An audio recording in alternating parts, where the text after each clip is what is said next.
Hello guys, si Madam Lisa.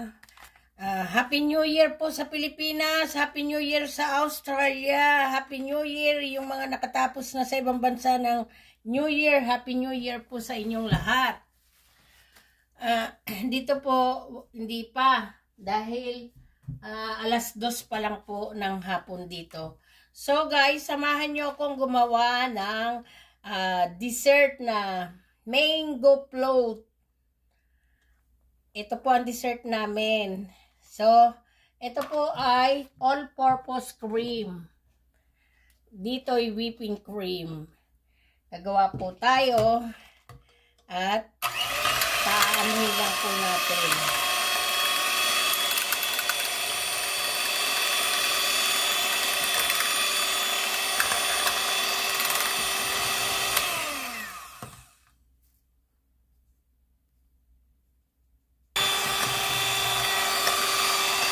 Ito na guys.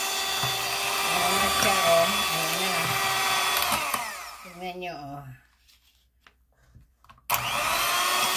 Ngayon po, habang nililix ko siya, niliblender ko siya, lalagyan ko ng condensed milk.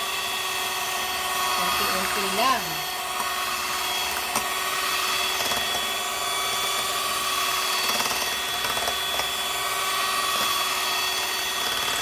Napakasarap po ng mango float, lalo pa dyan sa Pilipinas ay may masasarap na mangga. Dito po ang mahal ng mango dito sa amin pag winter.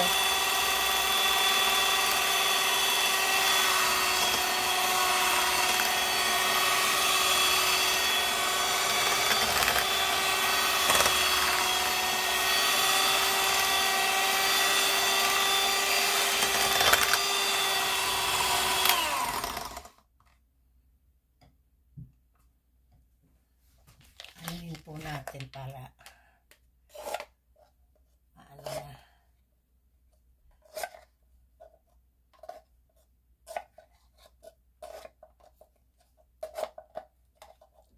Kasi sayang naman po kung hindi natin ubusin.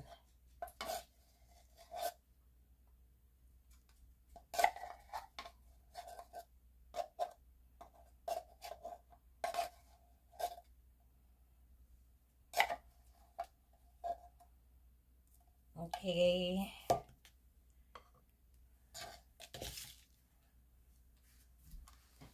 So, i-continue po natin.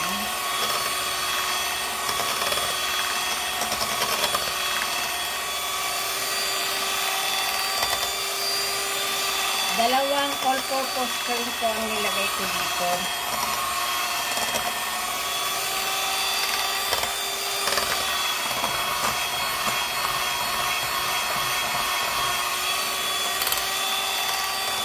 Yung malaki kong tray ang aanuhin ko, maglalagyan ko.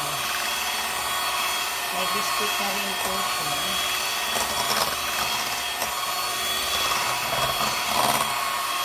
Kailangan mix na mix po siya para hindi siya lumabnaw.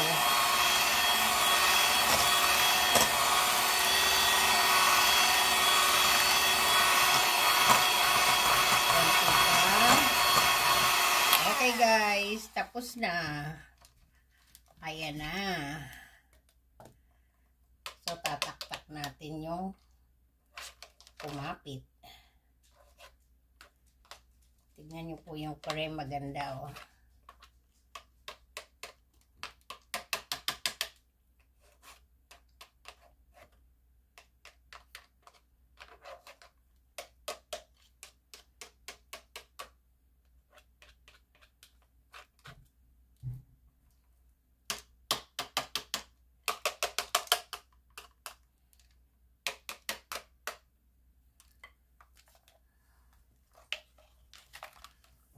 Tanggalin na natin sa saksak.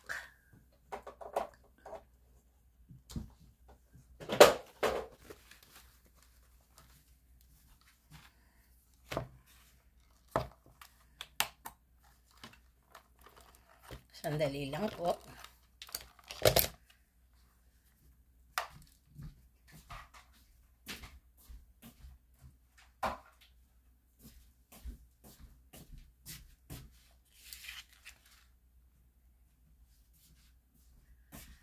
Tanggalin natin ang mga nakakasikip. So guys, eto na. May mango na rin po ako na yung manggong hinog. Ayan, hindi dilaw. Ginayat-gayat ko na po siya. At mayroon na rin po ako biscuit.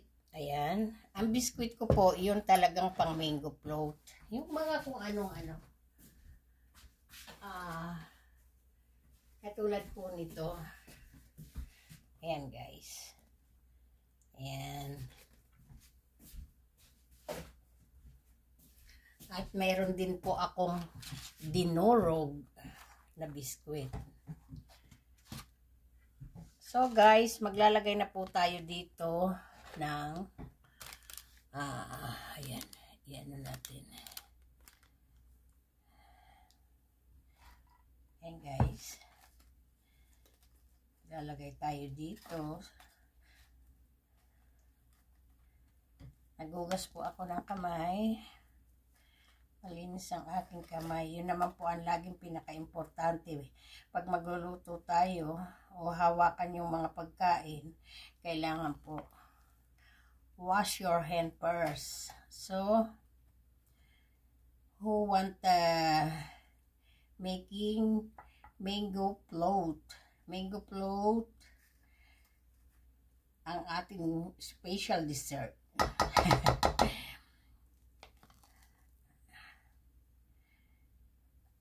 Cut your mango. Yung maninipis lang. Ayan.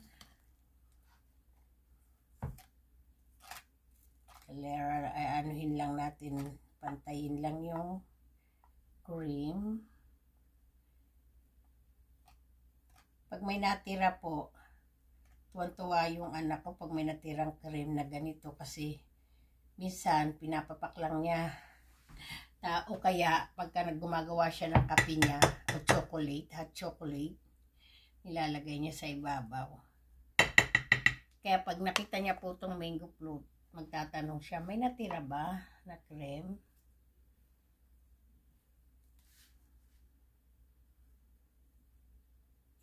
Kasi dinidilaan niya yung kutsara.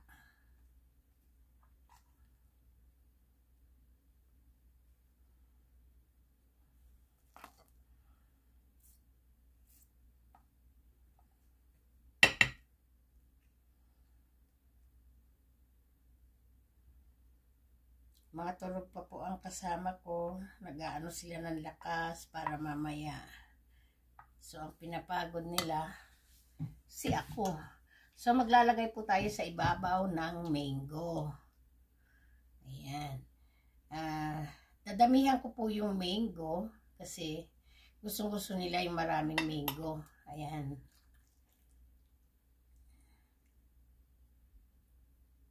Dali. Alisin natin to para makuha.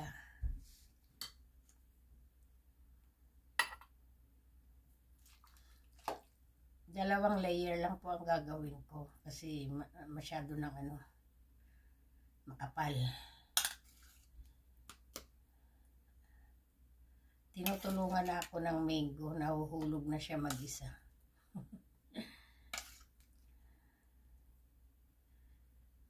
Pag may umu-order po sa akin ito, ang request nila, maraming mango. Kaya lang po talagang super mahal dito ang mangga. Pagka summer naman po, okay lang. Pero pag winter, bihira. Minsan nagkakaubusan po.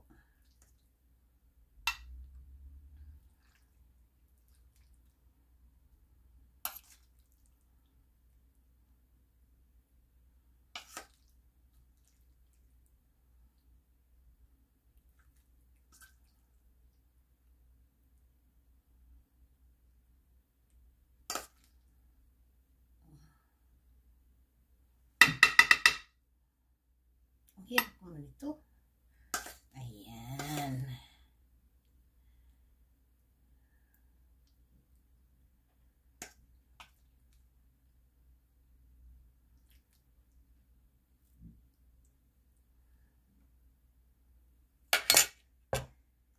So, maglalagay po ulit tayo ng biskuit. Ayan po. Hilera po natin yung biskuit. Madali lang po, di ba? Napakadaling dessert.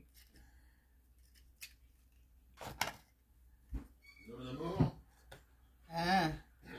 Ah. Tu m'as demandé de la compléter. Oui, bah, ça va. Ça va quand même? Oui. Je viens juste de voir le message. Oui. Mon Dieu, ça fait combien là? Pour Comme moi? ça? Avec seulement 4 mangues, la mangue, ça va quand même? Oui. Ito na po ang... Oh, nakita nyo po? Nakita nyo? Nakita nyo? Daliri po ng asawa ko yan. So, yung may mga kawal-kawal po na ganyan, pwede nyo lagyan ng dinurog na biskuit. Ayan po. Sabi ko na po sa inyo gustong-gusto nila yung ganyan na inaano-ano nila ng daliri nila. Umisa kumukuha sila ng kutsara. Talagang favorite po nila yan. Ayan. So, maglalagay po ulit tayo ng isa pang patong. Baka po makagawa pa ako ng maliit kasi sigurado ang anak kong babae maghahanap yan ng yung para sa nobyo niya. Kasi favorite din po ito ng nobyo niya. So, dinadalahan niya doon sa bahay, sa apartment nila.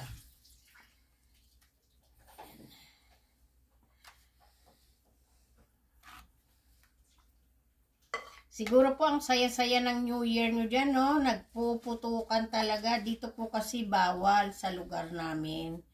Dito po sa Canada, bihira lang. Pero kung may bahay ka po sa farm na wala kang kapitbahay, walang magrireklamo, pwede naman po. Pero yun, hindi katulad ng putukan talaga sa atin na halos nakakamatay na. Dito yung kaya lang ng... Oh, mayroon po hindi po ako yun. Naggugas po siya, narinig niyo yung gripo, naggugas siya ng kamay niya para makadut-dut.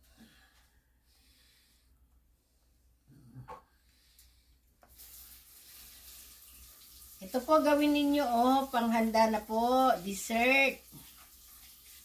Ang ating mango float. Tagmangga po ba dyan sa atin ngayon? Hindi siguro po, pero kahit pa paano may mangga, di ba? Katulad din po dito, may mangga rin, kaya lang, dahil sa winter, ang mahal sobra. Yung 5 piraso lang po ang nabili ng asawa ko.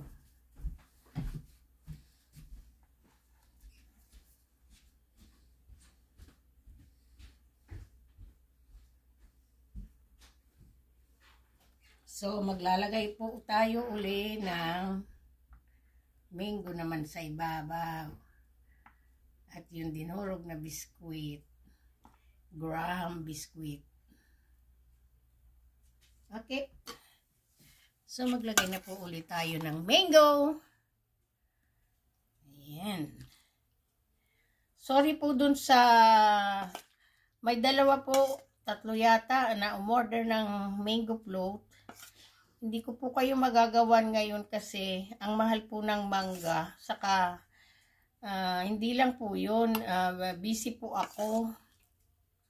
Wala naman po kasing ibang kumikilos dito sa loob ng bahay.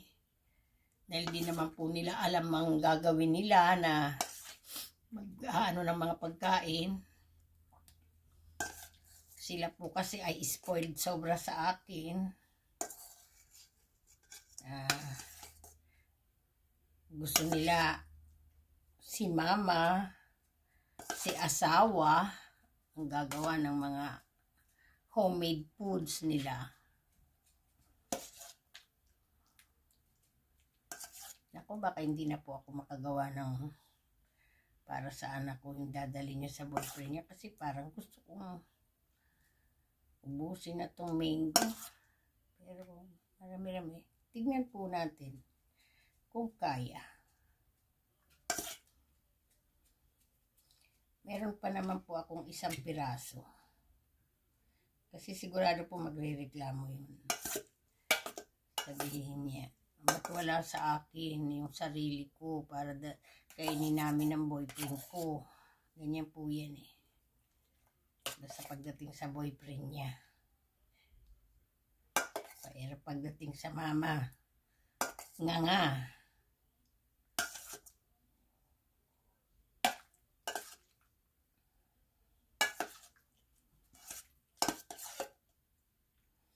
Nainis po talaga ako. Pag kami ginagawa po ako rito sa kusina, ang aso ko, kung hindi ang aso, ang pusa, labas, pasok.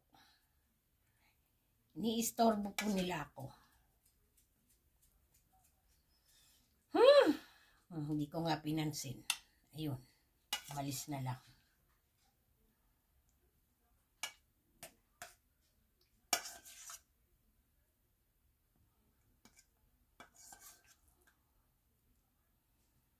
Ito ang masarap pagka maraming mango. Tapos po ang mangga ninyo ay matamis. Andaya nga po, ako ang gumagawa ng dessert nila. Pero hindi naman po ako pwedeng kumain. Alam niyo naman ang may diabetes. Kasi po ako, sinusunod ko ang aking protocol. Kaya nga po, kahit papano, awa ng Diyos, hindi lumalala ang aking diabetes kasi sumusunod ako sa sinasabi ng aking doktor. Wala pa po akong insulin. Yung anak ko pong lalaki, meron din siya. Pero, nagtuturok na po siya. Kasi mas malala yun sa kanya. Siya po ay tumataba. Meron pong may diabetes talagang tumataba, meron naman pong pumapayat. Ako po, 146 pounds, pero ngayon po, minsan nagwa 121 na lang ako. Oh, ito na lang guys, ang last. Ayan na. Ito po ay pampaganda na lang sa ibabaw.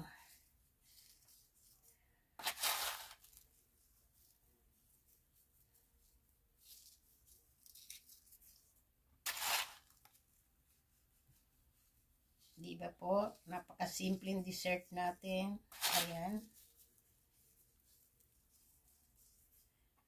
Hindi pa mabigat sa bulsa.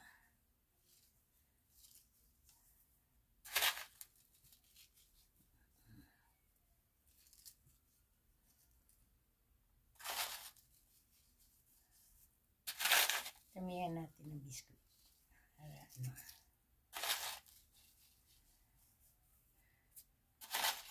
So guys, done. Ito na po ang aking mango floats. Ayan na guys. Diba po? So, magpapaalam po muna tayo at marami pa po tayong gagawin. Mayroon pa po akong natira. So, baka makagawa pa ako ng maliit para sa aking anak. So guys, Happy New Year po uli. Happy New Year sa lahat. Sa buong bansa.